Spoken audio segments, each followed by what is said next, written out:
뉴스 빅데이터로 보는 육아 변천사. 옆에 지난 20년간 기사에 등장한 육아 관련 단어를 분석하고 있다. 20년간이니까 확실히 빅데이터지. 이를 통해 우리 사회의 육아에 대한 인식의 변화, 육아 문제를 해결하기 위한 가정과 사회의 움직임을 분석하고 육아 문제의 해결 방안을 제시하고 있다. 아, 그러네요. 육아에 관련돼서 문제가 계속 있나 보군요. 라는 것들. 밑에 나와 있는 빅카인즈 워드 클라우드 됐고 꼭 알아두기. 글쓴이가 스웨덴을 사례로 이야기를 해줄 건데 남성이 육아의 주체인 스웨덴의 사례를 제시함으로써 엄마들이 육아를 전담하고 있는 한국 사회의 문제를 보여준다. 육아 문제 방안의 해결책을 제시해준다. 스웨덴의 사례가 우리나라 육아 문제 해결책에 힌트를 얻을 수 있는 세상이구나. 왼쪽으로 넘어오죠. 빅데이터란 뭡니까? 디지털 기술이 발전하면서 우리 주변에 많은 정보들이 수집되어 집적된, 쌓인 데이터입니다. 수년간 쌓인 육아와 관련된 뉴스 정보를 통해 20년 육아 문제의 변화 양상을 분석한 글일 것이다. 육아 문제의 변화 양상을 분석한 글일 것이다. 근데 생각해야 돼. 스웨덴이라고 지금 현재 육아 문제가 없겠어? 있을 거예요. 라떼파파라는 말이 있습니다. 들어본 적 있어요? 한 손에는 카페라떼를 들고 다른 한 손으로는 유모차를 끄는 아빠를 뜻하는 말로 육아에 적극적으로 참여하는 아빠를 의미하는 신조어다. 라떼파파, 육아에 적극적으로 참여하는 아빠, 신조어. 정의가 쓰여져 있는 거죠. 실제로 라떼파파가 존재하는 대표적인 국가가 스웨덴이다. 스웨덴. 스웨덴은 뭐? 육아에 적극적으로 참여하는 아빠가 많다. 남성 육아휴직계의 사용률이 90%에 달하고 오후 4시면 아빠가 퇴근해서 아이들을 돌본다. 그에 반해서 대조. 한국에서는 육아 문제를 엄마들이 도맡아 왔다. 바로 글쓴이는 이러한 상황을 문제 상황이라고 인식하고 있는 거지. 왜? 애는 둘이 힘을 합쳐서 낳았는데 키우는 건 혼자 키우냐? 이거죠. 한국의 엄마들은 홀로 아이들을 키우느라 주위도 챙기지 못한 채 정신적으로 살아왔었다. 한국 사회의 육아 현실을 뉴스 빅데이터로 뽑아봤다. 뉴스 빅데이터 네모. 어머.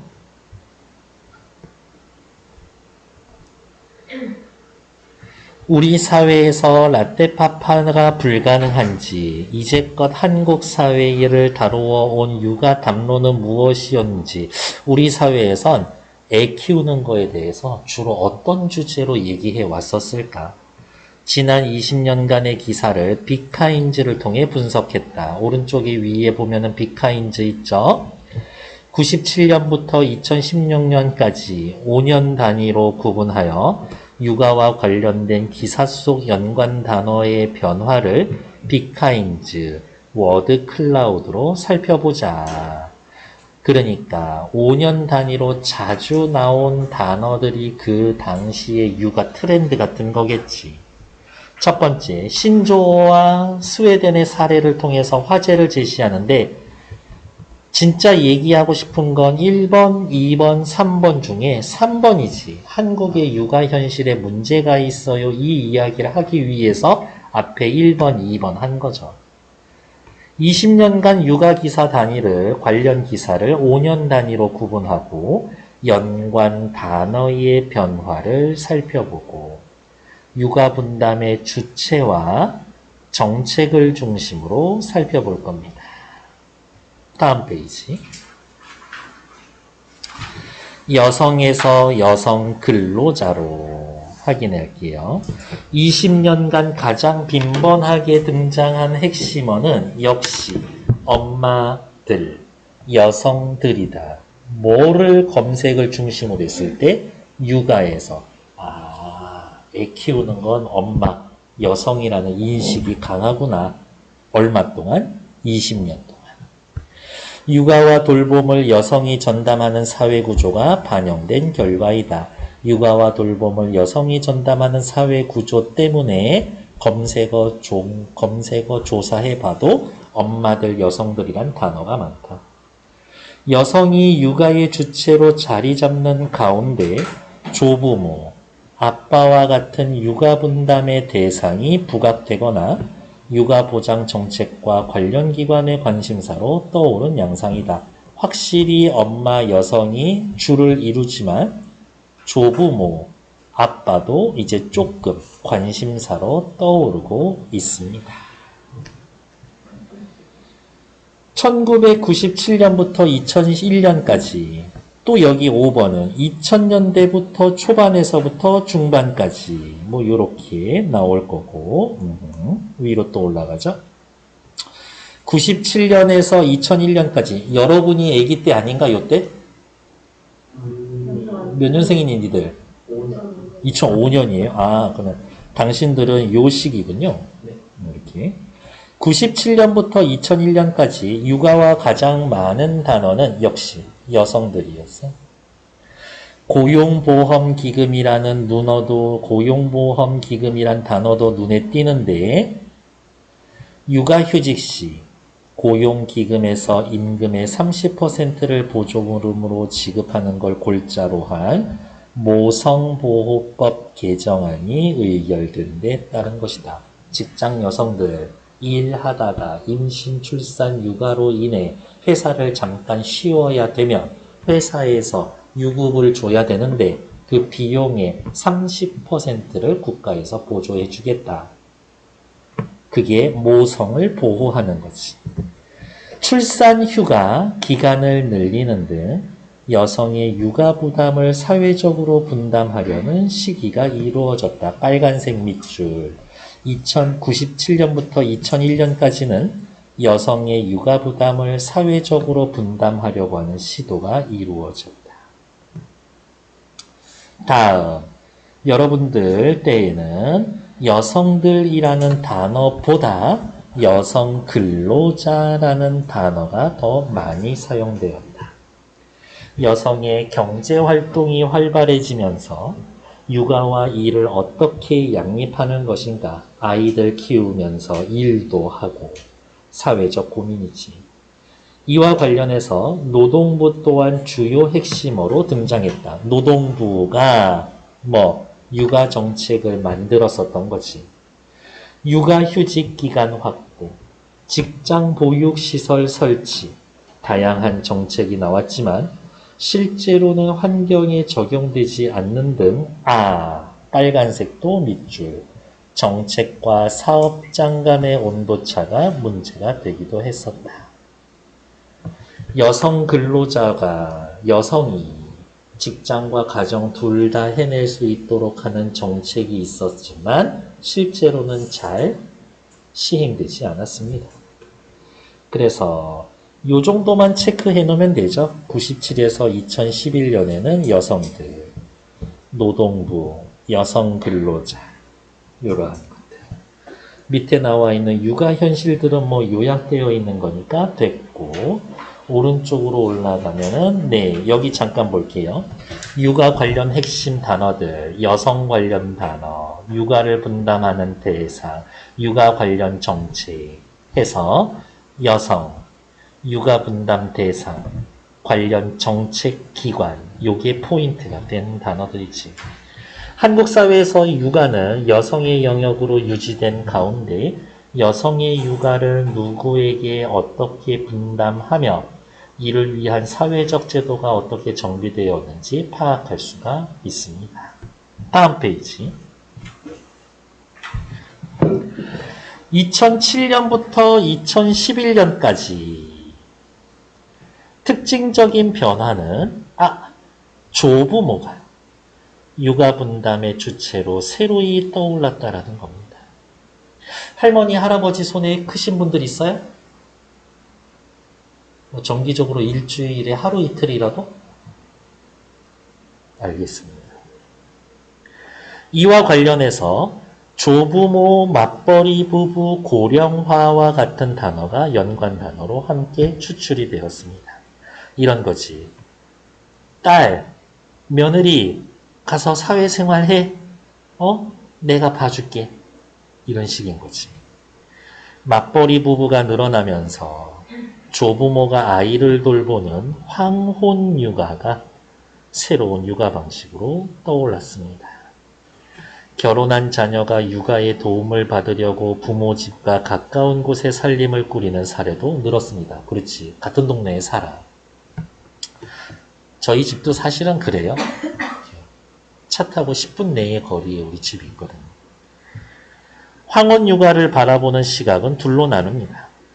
한국 사회에서 빠르게 진행되고 있는 저출산 문제와 일단 체크, 저출산 문제와 고령화 문제에 대한 해결책이 될 수 있다. 긍정적이다. 다음, 육아 때문에 생기는 노년층의 번아웃 증후군, 다 타버리는 것을 조심해야 한다. 긍정적인 것 대 부정적인 것.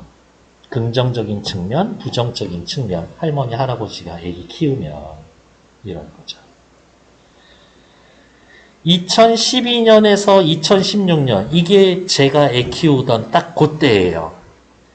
아빠들이 육아 분담의 주체로 떠올랐습니다. 아빠들이 육아에 참여하는 모습이 대대적으로 방송을 타기도 했습니다. 어찌나 그런 방송 볼 때마다 뭐라 그러지? 상대적 박탈감 느끼던지.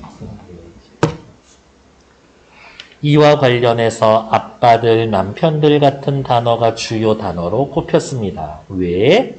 지금 이 단어들이 어디에 나오는 거야? 육아라고 쳤을 때 연관되는 검색어에 아빠가 자꾸 걸린다라는 그 시기인 거야.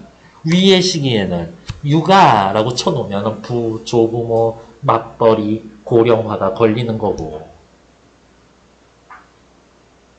5년 사이에 할머니, 할아버지가 애 키워준다, 애 봐준다, 에서 2012년에서 어떻게? 아빠가 애 키워라. 아빠가 육아에 적극적으로 와라. 이거지. 하지만 방송 속 모습과 달리 아빠가 실제로 육아에 적극적으로 참여하기에는 여건이 한참 부족하다라는 비판이 나옵니다. 그렇지. 아빠 어디 가든 슈퍼맨이 돌아왔다도 거기 회사원 있어? 회사원이 1도 없어. 하다못해 운동선수도 있어도 회사원은 없어. 개인 사업자 있어? 없어. 한국의 연간 노동시간은 2113시간. OECD 회원국 중 2위다. 짱인데 1위가 멕시코인가 그랬을걸?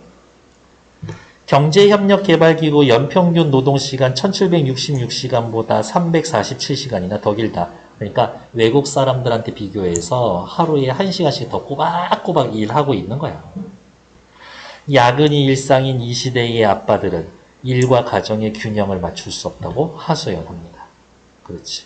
저 육아휴직 쓸 건데요. 미친, 네가 애 낳냐? 이딴 소리 하니까. 이러한 사회구조적 문제, 어떤 문제? 아빠들이 일이 너무 많아. 근무시간, 근로시간이 많아. 고용노동부와 여성가족부에 대한 관련 부처가 연관 단어로 떠올랐습니다. 2007년에서 2011년에는 근로자, 조부모, 고령화, 맞벌이 부부, 2012년에서 16년 고용노동부, 남편, 아빠, 그 다음에 또 어디다 체크를 해줘야 될까? 고용노동부. 네, 이 정도까지 확인해 놓으면 되겠지. 그러니까 육아에 대해서 인식은 자꾸자꾸 변하고 있는데 문제는 계속 있어. 20년간 육아와 관련된 담론에서는 여성이 중심이 되었습니다. 일단 우리나라는 여성이 중심이었어. 그러나 최근 여성이 책임지는 돌봄 구조를 조부모 아빠들이 분담하려는 시도가 있어. 라떼파파라는 신조어가 자주 쓰이기 시작한 것도 이와 같은 변화를 반영합니다. 이와 같은 변화가 있었기 때문에 라떼파파가 등장했다라는 거지. 물론 반쪽짜리 변화가 완전히 좋아지진 않았다. 육아와 관련된 문제가 전부 해결된 건 아니다. 무슨 말이겠어? 여전히 여성들이 부담 갖고 있는 부분이 많다고. 뉴스에 아빠라는 단어가 많이 등장한다고 사회가 엄마들이 아이를 양육하기 좋은 환경이라고 바꾼 거라고 단정할 수는 없어. 여전히 엄마들한테 가중되어 있지. 다만 언론을 비롯한 사회의 관심이 엄마에게 육아의 책임을 전개하는 게 아니라 육아를 사회적으로 분담한다라는 쪽으로 바뀌고 있다. 그 정도. 엄마 혼자 애 키우는 거 아니에요. 정도. 이 반쪽 노력의 변화로 온전한 변화를 바꾸는 것. 빨간색으로 체크할 거예요. 온전한 변화. 어떤 거? 실제로 양육 분담이 정착되길. 제도 구조 환경 자체가 바뀌는 것. 사회가 완전 고쳐지는 것. 다시 빨간색. 사회 구성원과 정부 부처의 적극적인 관심과 노력이 필요하다. 라떼파파가 가능해질 그날을 기대해 봅니다. 됐을까요? 밑으로 내려오면 육아 담론의 변화에 대한 글쓴이의 평가와 대안 완전하진 않습니다. 다시 빨간색 따로 체크. 사회 구성원, 정부 부처의 적극적인 관심과 노력이 필요합니다. 이 정도 확인하시면 되겠고, 오른쪽 위에서 올라갈 것들 뭐 크게 확인할 거는 없죠. 전부 다 내용 남아있고, 글의 주제와 관련된 부분은 뭐 요 정도? 육아 문제에 대한 글쓴이의 관점, 엄마 아빠가 함께 하는 게 바람직하다. 저 애 보러 가야 되는데요. 그러면 얼른 가. 이런 세상이 와야 된다고. 됐나요? 다시 한번 말씀드리지만 여러분 지금까지 이렇게 커 있는 거 정말 대단한 거다. 집에 가서 엄마 아빠 고마워요 사랑합니다 하고 큰절 한 번씩 하고 수고하셨습니다. 끝!